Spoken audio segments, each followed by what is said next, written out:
Captain Day stood in the center of the massive council chamber, feeling smaller than he had ever felt in his entire life. The room stretched up so high that he could barely see the ceiling. Around him, sitting on floating platforms that glowed with soft light, were the representatives of 12 alien species. Each one looked down at him with eyes that held no warmth. He wore his best uniform. The blue fabric had been pressed until it was perfect. On his chest were medals from 3 different conflicts, all of them fights to protect Earth from asteroids and space pirates. His gray hair was cut short and neat. At 52 years old, Day had spent half his life working toward this moment. Behind him stood Dr. Hana and Ambassador Tay. Hana was younger, only 35, with sharp eyes that missed nothing. She had spent years studying alien cultures, learning their languages, understanding their ways. Tay was the diplomat, smooth and careful with words, always knowing what to say. Together they had worked for 25 years to bring humanity to this moment. Captain Day of Earth. A voice boomed through the chamber. It came from a tall being covered in silver scales. You have presented your case. Humanity wishes to join the Galactic Coalition. Is this correct? Yes, honored members, Day replied, keeping his voice steady. For 25 years we have shared our technology. We have opened our world to your scholars. We have learned from you and hoped to walk beside you among the stars. Another alien spoke, this one with skin like purple crystal. We have reviewed your history, humans. What we have found troubles us deeply. Hana stepped forward. Every species has a difficult past. We have been honest about ours. Yes, we fought wars. Yes, we made mistakes. But we learned from them. We grew. Earth has been unified for 30 years now. No wars, no conflicts. We are ready. Are you? The silver-scaled being's eyes narrowed. You destroyed your own planet's atmosphere. You created weapons that could kill millions in seconds. Your history is written in blood across every continent of your world. Tay's voice was calm but firm. With respect, we brought those weapons to you. We showed you our mistakes so you would know we hide nothing. We proved we can change. A third alien, one that looked like floating mist held together by energy, spoke in a whisper that somehow filled the room. Change takes time. Humanity is still so young.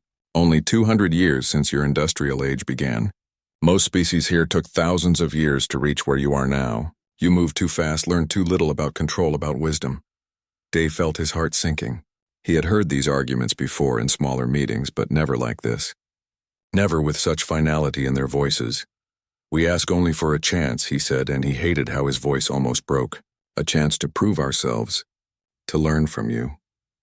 To add our strength to the coalition, the silver-scaled being stood. All the floating platforms moved closer together. We have voted already, Captain.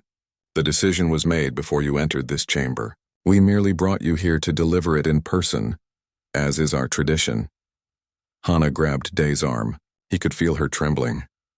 The Galactic Coalition has decided by unanimous vote that humanity is not ready to join us.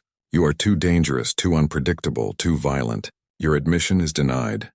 The words hit like a physical blow. Day had known it was possible, but hearing it made real was different.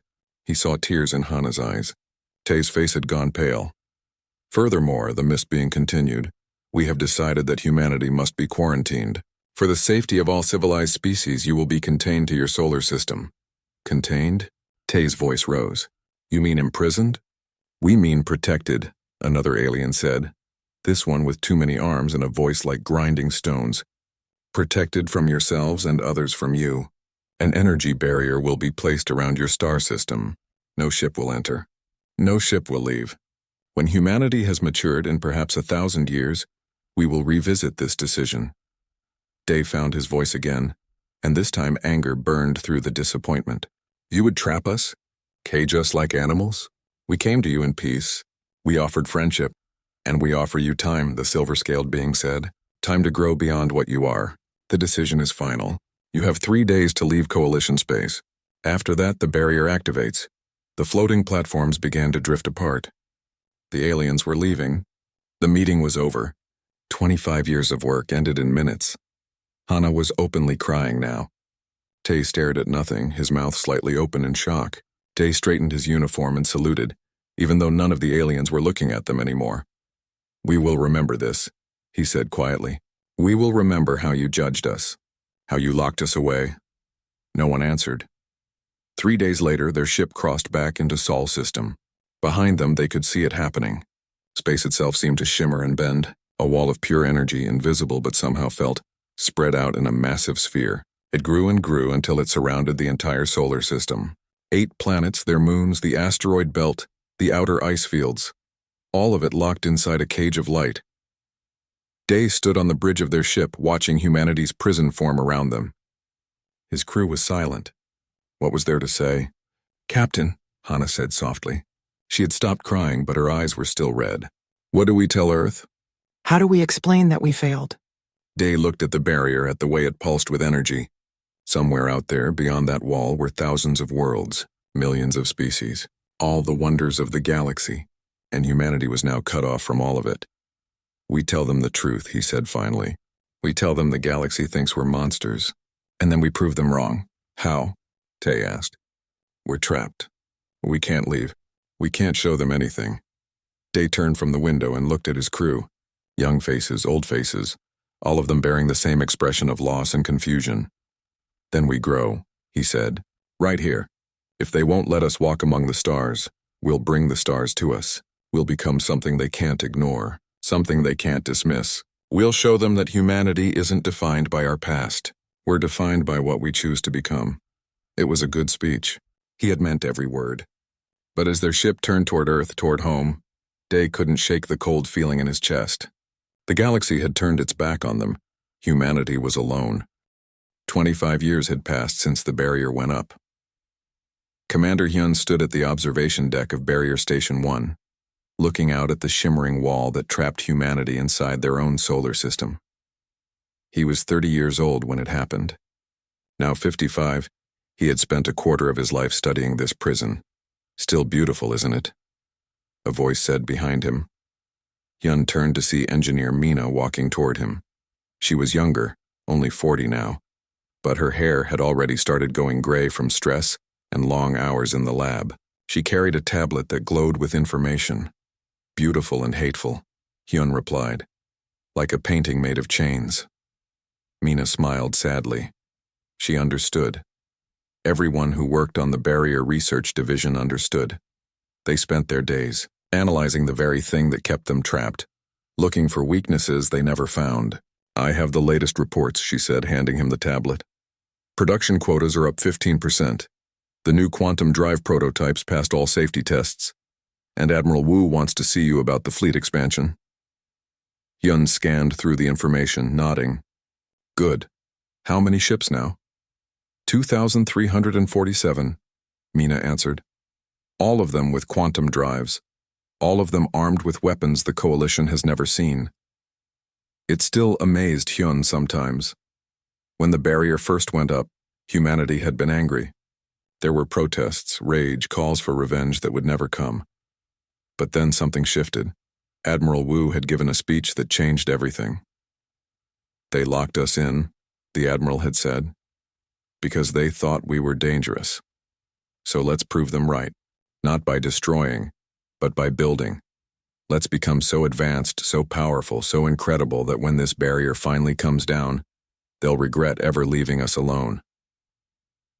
That speech had been 24 years ago. Since then, humanity had transformed itself. Without access to Coalition jump gates, human scientists developed quantum drives that could cross vast distances almost instantly. Without Coalition medicine, human doctors pushed into fields the aliens had never explored. Dr. Sora, who worked 3 floors below Hyun, had just last week cured a disease that had killed millions. She was only 38, but already her name was spoken with reverence across Earth and all its colonies. "What does the Admiral want?" Hyun asked. He didn't say. But he looked excited. "You know how he gets." Hyun did know. Admiral Wu was 68 years old and should have retired 10 years ago, but he refused, saying he would only rest when humanity was free. The man burned with purpose that made everyone around him work harder, dream bigger, push further. An hour later, Hyun stood in the Admiral's office. The walls were covered with screens showing ship movements, construction updates, and research progress. Admiral Wu stood with his back to the door, hands clasped behind him. "Commander Hyun," the Admiral said without turning, "do you know what tomorrow is?" No, sir. 25 years. 25 years since they locked us in here like criminals. Now he turned and Hyun saw fire in the old man's eyes. 25 years of being told we're not good enough. 25 years of being judged for our past instead of our potential. Yes, sir. I want to show you something. Admiral Wu pressed a button and the largest screen lit up with an image. It was a ship, but unlike any Hyun had ever seen. Massive, sleek, covered in armor that seemed to drink in light. This is the Phoenix, our new flagship. It can carry 10,000 people. Its shields can withstand a star's heat. Its weapons can crack a moon in half. Hyun stared. It's incredible. It's necessary, the Admiral corrected. Because I don't trust the Coalition. I don't trust their promises, and I want us ready for anything. Ready for what, sir? Admiral Wu was quiet for a moment. When he spoke, his voice was softer. I'm old, Hyun. I've seen a lot. And I've learned that the universe doesn't care about fair, it doesn't care about right or wrong. The Coalition locked us away because they could, because they were afraid. But fear makes people do terrible things. And I want to make sure that if they ever come back, if they ever threaten us again, we can protect ourselves. Hyun understood. Under the anger, under the drive to prove themselves, there was fear. Fear that the Coalition might decide quarantine wasn't enough. Fear that they might try to eliminate the human problem entirely. We've built something amazing here, Hyun said carefully. But sir, we've also built it on anger, on resentment. Is that healthy? The Admiral looked at him for a long time. Then he smiled, and it was genuine. That's why I like you, Commander. You ask the hard questions, and you're right. Anger got us started, but it can't sustain us forever. We need something more. What do you suggest? Hope. Purpose. The belief that we're doing this not just to spite them, but to become truly better. Dr. Sora's medical advances. She didn't create them to show up the Coalition. She did it to save lives. Engineer Mina's quantum drives. She built them because she wants to explore, not because she wants to escape. That's what we need more of. Down in the Medical Research Center, Dr. Sora was finishing her shift. She was exhausted. 40 hours straight in the lab, testing, analyzing, hoping. But it was worth it. The data on her screen showed success. Complete success. We did it, she whispered to her assistant, a young man named Jay. The regeneration serum works. We can regrow damaged organs now. Jay whooped with joy, then caught himself and lowered his voice. Coalition medicine can't do this. They rely on cloned replacements. This is revolutionary. Sora nodded, but she felt conflicted. Is it wrong that part of me is happy they're not here to see it? That we developed this alone? I don't think so, Jay said. They made us do this alone. If we've become amazing because of it, that's on them, not us. Across the solar system, on Mars colony, engineer teams were working on expanding the terraforming projects. On Europa Station, scientists studied life forms in the ice oceans below. On Titan, mining operations extracted resources that fed the growing human empire inside the barrier. Humanity had not been idle. They had not given up. They had built, grown, expanded, and improved themselves beyond what anyone thought possible in just 25 years. But there was also loneliness. Every human born after the barrier went up had never seen an alien, had never experienced the diversity of the galaxy. They grew up in a cage, no matter how beautiful they made it. Commander Hyun returned to his observation post that night. Mina was still there, working late as always. Do you think they ever regret it? She asked quietly. Out there, beyond the barrier, do you think any of them ever wonder if they made a mistake? I don't know, Hyun admitted, but I hope someday we get to ask them. The barrier pulsed with its steady rhythm, unchanged and unchanging. Inside it, humanity continued to evolve, to push, to strive. They didn't know what the future held. They didn't know if the barrier would ever come down, but they knew one thing. With absolute certainty, when it did, the galaxy would see a humanity they had never imagined possible. And they would have no one to thank for it but themselves. The barrier flickered. Admiral Day, now 77 years old, was reviewing reports in his office when the alarms went off. He had been promoted from captain to admiral 15 years ago, leading humanity's defensive fleets that no enemy ever came to test. His hair was completely white now and his hands shook slightly with age, but his mind was still sharp. "What is happening?" he barked into his communicator. "Sir, the barrier is fluctuating." Commander Hyun's voice came through, tight with tension. "We're detecting massive energy discharges from beyond it. And, sir, we're receiving signals. Thousands of them. Signals. From whom?" "From the coalition, sir. They're distress calls." Day was on his feet immediately, moving as fast as his old legs would carry him to the command center. When he arrived, the room was chaos. Every screen showed data. Every officer was talking at once, and the noise was overwhelming. "Silence," Day commanded, and the room fell quiet. "Hyun, report." Commander Hyun looked pale. He was 80 now, having served alongside Day for more than 50 years. "Sir, we're receiving emergency broadcasts from across coalition space. Something is attacking them. Something they're calling the Devourer." The Devourer? Scientist Yoon, a young woman of only 32 who specialized in barrier technology, stepped forward. "Admiral, I've been analyzing the barrier fluctuations. Whatever is happening out there, it's generating massive energy waves. The barrier was designed to keep things in, but this outside force is destabilizing it. We can see through it now, at least partially." "Show me," Day ordered. The main screen changed. Through the flickering barrier, they could see space beyond. What they saw made everyone in the room fall silent. Entire star systems were going dark. Not just stars dying naturally, but being consumed. Eaten by something that looked like a swarm of black machines, each one the size of a moon. They moved through space in formations that hurt to look at, and wherever they went, nothing remained. "Dear God," someone whispered. More distress calls came flooding in. Day listened to them, his face growing harder with each one. "This is the homeworld of the Crystal Seekers. We are under attack. We request immediate assistance. Please, anyone, help us. Coalition Defense Fleet 7 is destroyed. Repeat, destroyed. The Devourer cannot be stopped. We are evacuating. We need sanctuary. We need help. 3 billion dead on Homeworld 5. The machines are consuming everything. They're in orbit now. This will be our last transmission. Tell our colony worlds we loved them." Then came a voice that made Day's blood run cold. It was the silver-scaled alien who had pronounced humanity's judgment 25 years ago. "This is former Council Leader Thresh of the Coalition.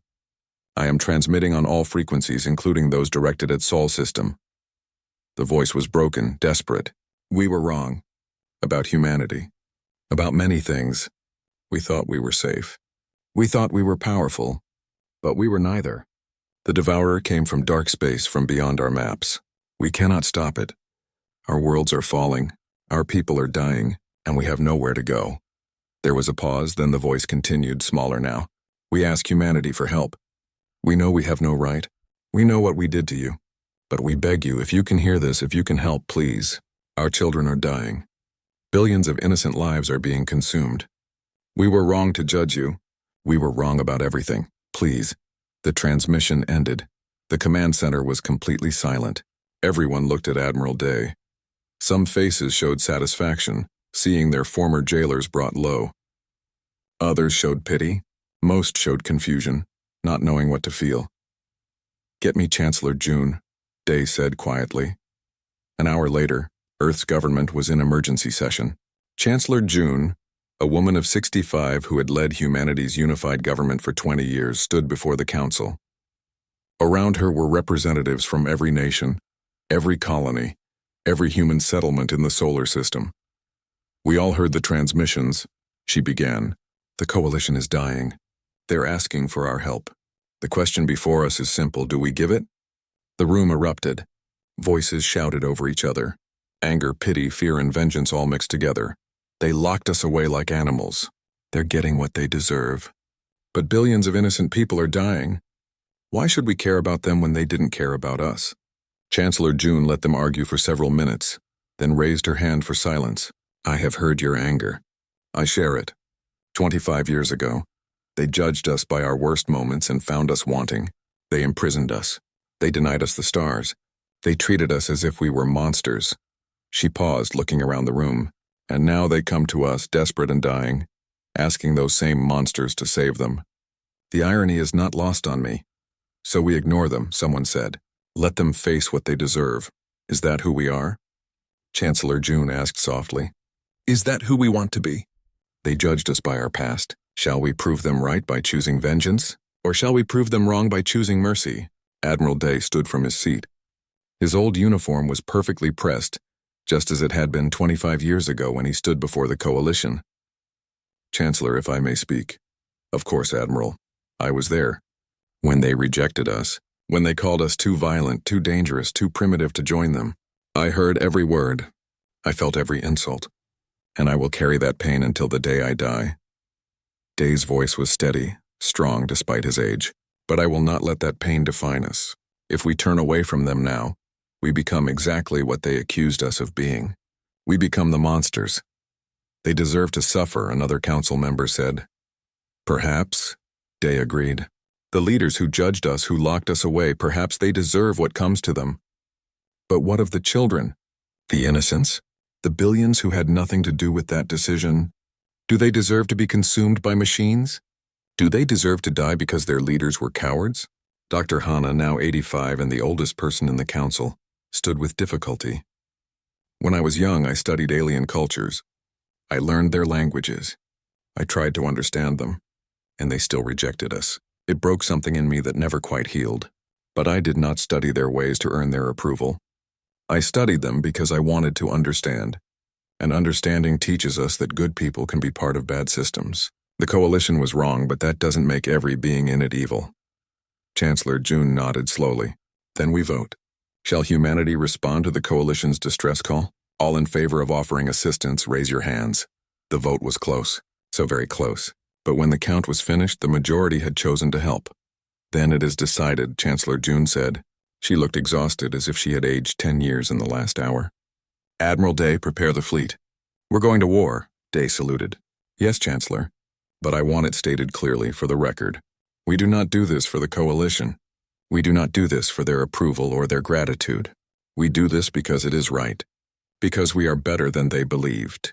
Because when the galaxy falls apart, humanity will be there to hold it together. As the council dispersed, Scientist Yoon approached the Admiral. Sir, I've been working on the barrier. I think I can create a breach large enough for our fleet to pass through. But once we're out, I don't know if we can get back in. The barrier might seal behind us, then we better make sure we win, Day said grimly, because there's no going home until we do. Within 48 hours, the fleet was ready. 2,347 ships armed with weapons born from isolation and determination. They gathered at the barrier's weakest point, where Yoon's calculations said they could break through. Admiral Day stood on the bridge of the Phoenix, the massive flagship that humanity had built in secret. Around him, his crew prepared for battle. All ships report ready, Admiral, Commander Hyun said. Then let's show them what humanity can do, Day replied. Take us out. The Phoenix's quantum drive engaged. The barrier flickered, wavered, and finally opened like a wound in space. The human fleet poured through, 2,000 ships blazing with light, heading toward the dying Coalition worlds. Behind them, the barrier sealed shut again.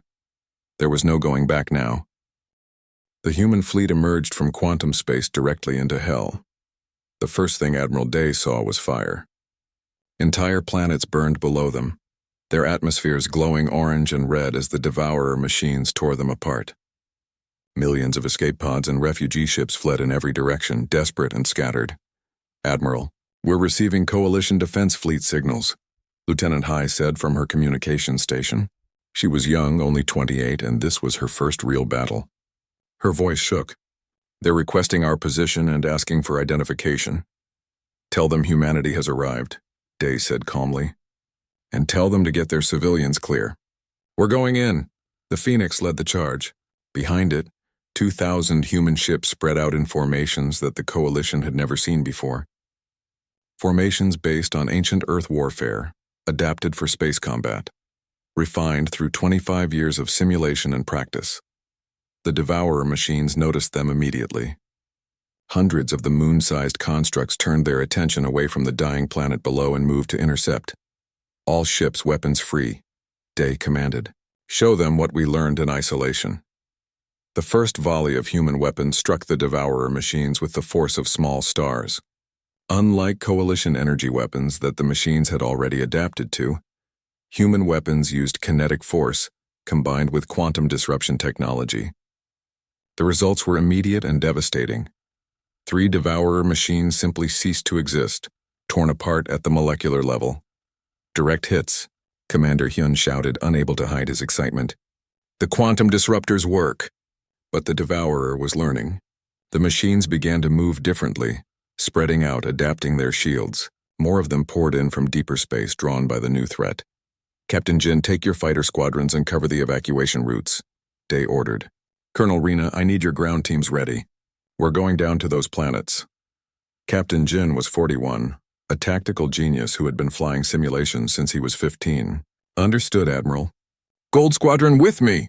300 small fighter craft detached from the main fleet, each one piloted by humans who had trained their entire lives for combat they thought would never come. They swept through space like a school of fish, covering the fleeing refugee ships. A Devourer machine moved to intercept the refugees. Jin's squadron was there first. All fighters, concentrate fire on its power core, Jin commanded. His hands flew over the controls, his fighter dancing through space in ways coalition ships could never match. Human quantum drives allowed for impossible maneuvers, sudden changes in direction that seemed to violate physics. The squadron's combined fire punched through the Devourer machine's shields and detonated its core. The explosion lit up space like a second sun. Civilian ships, this is Gold Squadron, Jin transmitted. Your path is clear. Get to the rally point. We'll cover you. On the bridge of a fleeing coalition vessel, a purple-skinned alien captain stared at her screens in disbelief. They came. The humans came. After everything we did to them, they actually came. Meanwhile, Colonel Rena's transport ships were landing on a planet that had hours left before complete destruction. The surface was chaos. Cities crumbled as Devourer machines harvested them for resources. Millions of aliens fled in panic, trying to reach spaceports that were already overwhelmed. Rena was 53 years old and had been a soldier since she was 18. She had never fought a real battle until today. As her boots hit the alien soil, she felt strangely calm. Listen up, she shouted to her troops. We're here to save lives, not take them. Get these people to the transport ships. If anything tries to stop you, you put it down, move. Her soldiers spread out through the burning city. They were in powered armor that made them look like metal giants. Each suit was equipped with shields, weapons, and most importantly, medical scanners. They found refugees huddled in collapsed buildings, trapped under rubble, dying from injuries. The human soldiers pulled them out, stabilized them, carried them when they couldn't walk. They didn't ask what species they were. They didn't care who had voted against humanity 25 years ago. I got a family here, one soldier called out. 3 adults, 5 younglings. They're trapped behind a collapsed wall. Move aside, another soldier said. She fired her weapon at precision points on the wall, and it fell inward instead of crushing the aliens behind it. Come on, we're getting you out! The alien family stared at the armored humans in terror and confusion. Their broadcast had told them that humans were monsters, too dangerous to be allowed free. It's okay, Rena said, removing her helmet so they could see her face. We're here to help. I know you're scared. I know you don't know us, but I swear on my life we will protect you. The alien father, shaking, took her offered hand. Across the battlefield, Dr. Sora had set up field hospitals on 3 different planets. She was 63 years old but moved with the energy of someone half her age. Around her, medical teams treated injured aliens with technology that made coalition doctors stop and stare. This one's dying, a coalition medic said, standing over an alien child with massive internal injuries. We don't have the equipment to save her. Dr. Sora pushed him aside gently. We do. She pulled out a regeneration serum, the same one humanity had developed in isolation. This will regrow damaged tissue. Hold her steady. The injection took seconds. The healing took minutes.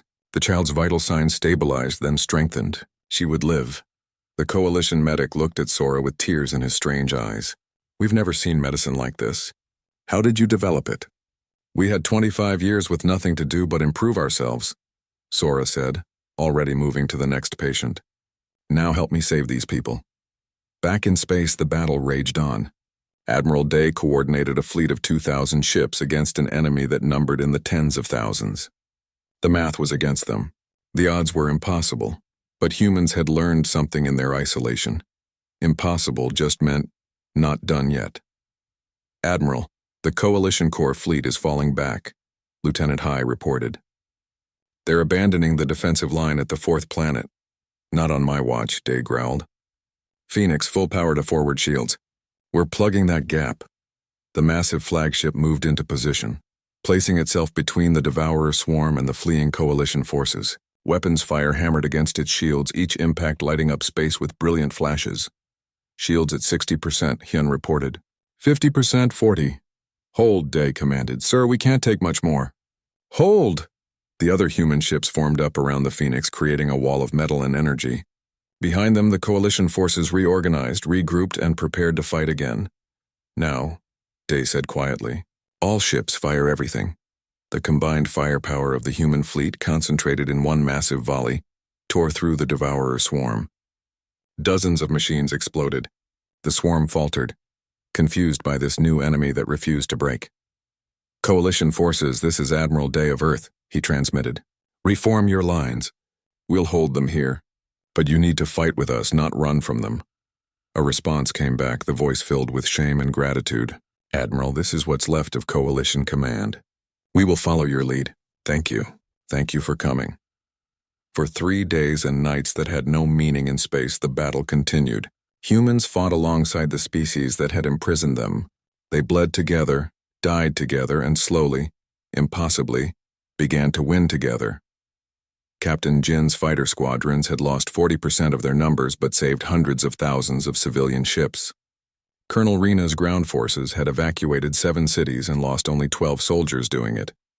Dr. Sora's medical teams had treated over 1 million wounded, and Admiral Day's fleet, though battered and damaged, had not broken, had not retreated, had stood firm when the entire coalition had fled.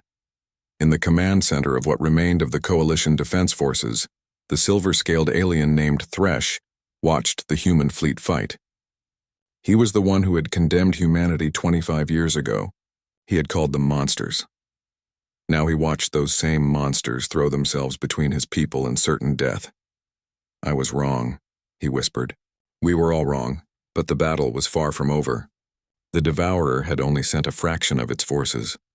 The main swarm was still coming, drawn by the energy signatures of the Coalition's core worlds. And Admiral Day knew that to truly save the galaxy, they would need to do more than just fight. They would need to make a sacrifice that no one wanted to make. The main Devourer swarm arrived like a plague of darkness across the stars. Admiral Day stood on the bridge of the Phoenix, watching the sensors as they counted the incoming machines. Thousands, tens of thousands, more than the entire combined fleet could possibly hope to defeat in direct combat. Dr. Hana, now 85 years old and technically retired, had insisted on joining the fleet. She stood beside Day, leaning on a cane but with eyes still sharp as diamonds. I analyzed the patterns, she said, her old voice steady. The Devourer machines are drawn to energy signatures. Specifically, they're attracted to the Coalition's jump gate network. Those gates pulse with enormous power. It's like a beacon calling them here. Day understood immediately. So we destroy the gates, we remove the beacon. Not just destroy, Hana corrected. We weaponize them.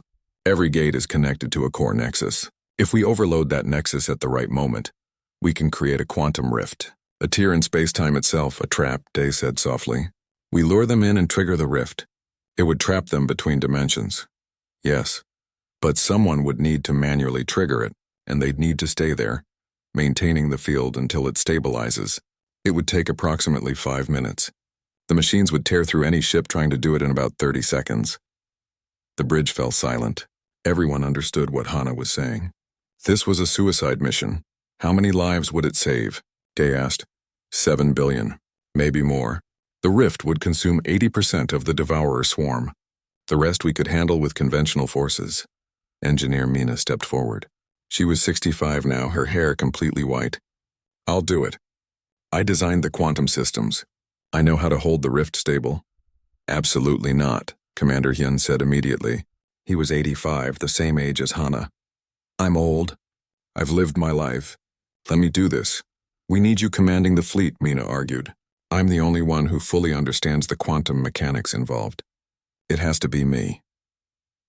Admiral Day looked at this woman who had spent her entire adult life working in humanity's cage, building the drives that would free them, the weapons that would protect them. She had given everything already, and now she wanted to give even more. Captain Mina, he said formally, are you certain? I've never been more certain of anything in my life, she replied. Her hands weren't shaking. Her voice didn't waver. This is why we survived isolation.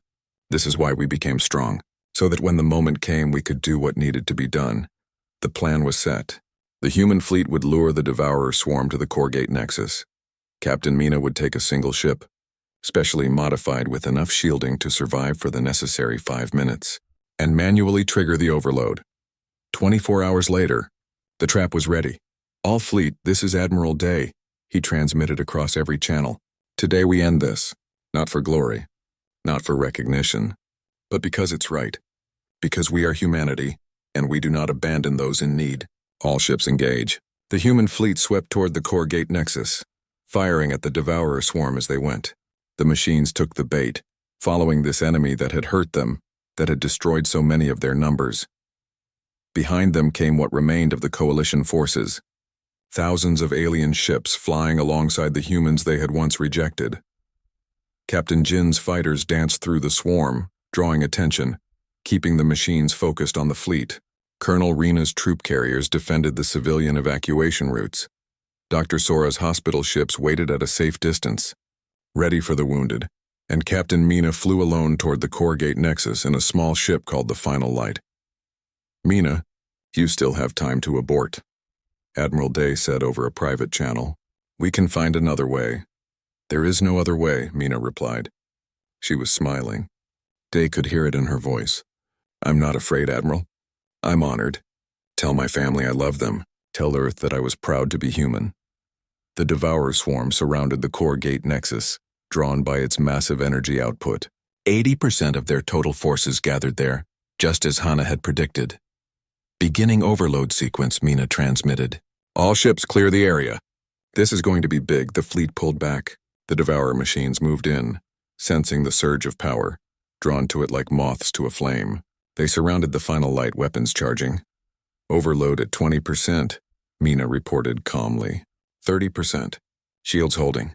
The first Devourer weapons hit her ship. The shields flared but held. 50%. They're getting through. Shields at 60% capacity. More weapons fire. The Final Light was taking damage now. Pieces of armor peeling away. 70% overload. Shields at 40%. I can hold. Admiral Day watched the screens, his fists clenched so tight his knuckles were white. Beside him, Hana had tears streaming down her face. 85%. Shields at 15%. Hull breach on deck 3. Sealing it now. The Devourer machines were swarming the ship now, tearing at it with beams and projectiles. They knew something was wrong. They were trying to destroy the threat. 95%. Shields gone. Hull integrity at 30%. But I'm still here. Just a few more seconds. Captain Jin's voice came over the fleet channel. Request permission to provide covering fire for Captain Mina. Denied, Day said, his voice breaking. The quantum field is too unstable. You'd be caught in the rift. 100%, Mina said. Triggering rift in 3, 2, 1. Do good things, humanity. Make the galaxy better than we found it. Space tore open. The rift appeared as a wound in reality itself, spreading out from the core gate nexus in a sphere of impossible geometry. It caught the Devourer machines, pulling them in, trapping them in a space between dimensions where they could not escape. The Final Light was at the center, Mina still maintaining the field even as her ship disintegrated around her. 10 seconds, 20, 30. She's holding longer than we calculated, Hana whispered. She's compensating for the quantum fluctuations. She's brilliant. 1 minute. 2 minutes. The rift stabilized, became self-sustaining. Mina's final transmission came through, barely audible over the screaming energy. Tell them I forgive them. Tell them to be better. Then the Final Light disappeared into the rift, taking Captain Mina with it.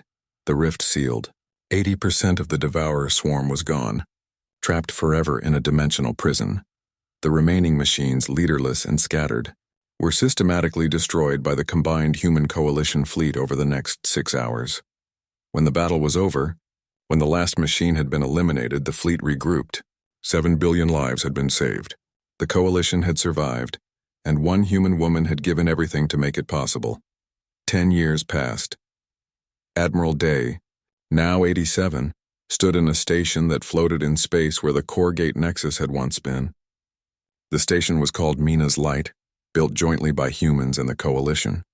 It served as a memorial and a school, where young beings from across the galaxy learned together. Dr. Hana, now 95 and confined to a wheelchair, sat beside him. They watched through the observation window as human and alien children played together in the zero-gravity recreation area. "Do you think she would be proud?" Hana asked softly. "I think she would be amazed," Day replied. "The barrier is gone. Humans and aliens work together now. We're not separate anymore." The coalition had formally apologized. They had dissolved the barrier. They had offered humanity a leadership position in their government. Humanity had accepted membership but refused to lead. "We'll walk beside you," Chancellor June had said, "not above you. We're all equals now." Thresh, the silver-scaled alien who had condemned humanity 25 years before, approached them. He was old now too, moving slowly with age. "Admirals," he said, bowing low, "thank you for agreeing to see me." "Former council leader," Day acknowledged. "I wanted to say in person what I should have said decades ago. I was wrong. We were all wrong. We judged you by your worst moments and never gave you a chance to show us your best. And when we needed you most, when we deserved nothing from you, you came anyway. You saved us. You showed us what true civilization looks like." Day was quiet for a moment. Then he extended his hand, a very human gesture. "We're not perfect. We never were. But we're trying to be better. And that's all anyone can do." Thresh took his hand, and together they looked out at the children playing. Human, alien, all of them laughing together, not knowing or caring about the ancient prejudices that had once separated their people. "They'll grow up in a better galaxy," Hana said, "one that judges beings by their actions, not their history." As the three old beings watched, a young human girl helped an alien child who had gotten stuck in the zero-gravity field. The alien child thanked her and they flew off together to join their friends. "Yes," Day agreed, "a much better galaxy." In the distance, a new monument was being constructed. It would show Captain Mina at the controls of her ship, calm and determined. Beneath it would be words in every language of the coalition. "When worlds fall, humanity stands. Not because they seek glory, but because they know what is right. The galaxy had turned its back on humanity once, and humanity had responded by saving it. That more than anything else was what made them human."